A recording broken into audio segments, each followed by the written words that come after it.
Ternyata keutamaan surah Al-Fatihah ada banyak. Surat Al-Fatihah termasuk ke dalam surat Makkiyah, diturunkan di Makkah, dan terdiri dari 7 ayat. Ada banyak rahasia dan keistimewaan dari surat Al-Fatihah.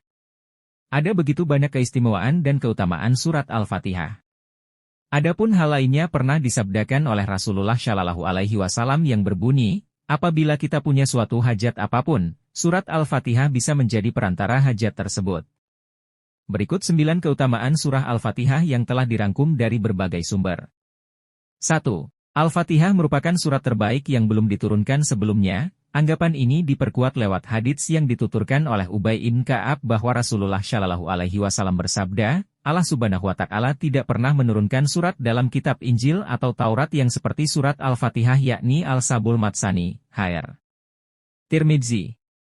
2. Sebagai obat. Keutamaan surat Al-Fatihah untuk menyembuhkan penyakit disebut sebagai as-syifa yang berarti obat. Al-Fatihah menjadi kunci pembuka segalanya.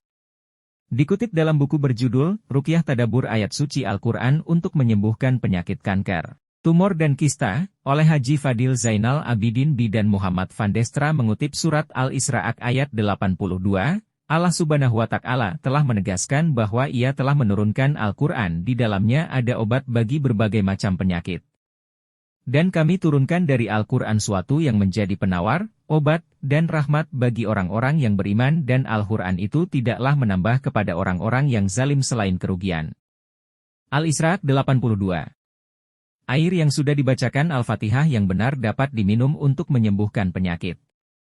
3. Al-Fatihah merupakan surat yang paling agung di dalam Al-Quran. Al-Fatihah menjadi surat yang agung dalam Al-Quran lantaran suatu hari Rasulullah Shallallahu Alaihi Wasallam pernah bersabda pada Sa'id ibn al-Mu'alla yang berbunyi, saya akan mengajarkan padamu surat teragung di dalam Al-Quran yakni Alhamdulillahirabbil alamin.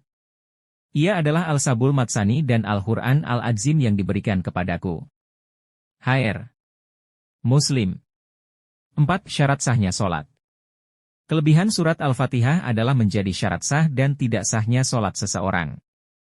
Karena surat Al-Fatihah adalah rukun dari sholat, sehingga tidak ada sholat seseorang tanpa adanya Al-Fatihah. Dikutip dalam Islam, NU, Por, ID, hadis Rasulullah Shallallahu Alaihi Wasallam riwayat Imam Muslim berbunyi. Artinya, tidak sah sholatnya orang yang tak membaca surat Al-Fatihah. 5. Al-Fatihah merupakan surat ruqyah. Al-Fatihah yang menjadi surat ruqyah diceritakan oleh Said Al-Khudri yang bercerita, kami pernah berada dalam perjalanan, lalu kemudian kami singgah hingga tiba-tiba datanglah seorang budak perempuan, ia berkata, kepala suku kami tersengat binatang sedang orang-orang kami tak ada di tempat. Adakah di antara kalian yang bisa meruqyah? Lalu seorang dari mereka berdiri dan pergi. Awalnya, mereka tak menyangka bahwa orang yang berdiri bisa meruqyah. Orang itu pun lalu membacakan ruqyah hingga kepala suku dari budak perempuan itu pun sembuh. Kepala suku pun memberikan ia 30 ekor kambing, sementara mereka diberikan susu. Setelah kembali, orang itu pun ditanya oleh teman-temannya, lalu ia menjawab, tak ada yang kubaca dalam ruqyah selain Ummul Kitab. Setibanya mereka di Madinah, mereka pun mengadu kepada Rasulullah Shallallahu Alaihi Wasallam. Dari sana, Rasulullah Shallallahu Alaihi Wasallam bersabda, bagaimana bisa dia tahu Al-Fatihah merupakan ruqyah? Bagi-bagilah kambing itu dan berikan kepadaku 1, Hr Al-Bukhari dan Muslim. 6. Dimudahkan segala hajatnya.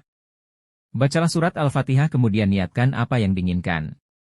Karena ada sebuah hadits yang meriwayatkan bahwa, Al-Fatihah 5 akuriyat laba, bacaan surat Al-Fatihah bergantung pada apa yang diniatkan. 7. Setiap huruf dalam surat Al-Fatihah mengandung pahala.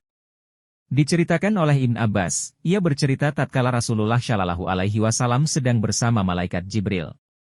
Di waktu itu tiba-tiba Jibril mendengar suara keras dari atas. Ia pun langsung mengarahkan pandangan ke atas. Ia pun berkata pada Rasulullah bahwa suara itu adalah pertanda dibukanya suatu pintu. Pintu tersebut sebelumnya belum pernah sekalipun dibuka. Hingga malaikat Jibril pun berkata, sampaikan kepada umatmu mengenai berita gembira 2 cahaya ini. Kedua cahaya itu diberikan kepadamu yang belum pernah sekalipun diberikan kepada nabi sebelummu. Yakni surat Al-Fatihah dan beberapa ayat terakhir surat Al-Baqarah. Tidaklah kamu baca 1 huruf saja kecuali akan mendapat pahala darinya. Hr. Muslim. 8. Meminta jodoh. Salat yang paling utama setelah salat fardu adalah salat tahajud. Sholat tahajud bisa membuat kamu didekatkan dengan jodoh yang baik. Ketika sholat tahajud dianjurkan untuk membaca surat Al-Fatihah dan dilanjutkan dengan Al-Baqarah. 9. Surat Al-Fatihah merupakan surat penyempurna sholat. Melalui Ubadah bin As-Syamit, Rasulullah Shallallahu Alaihi Wasallam pernah suatu hari bersabda, tidak sah sholat seseorang yang tidak membaca Al-Fatihah, Hair Al-Bukhari dan Muslim.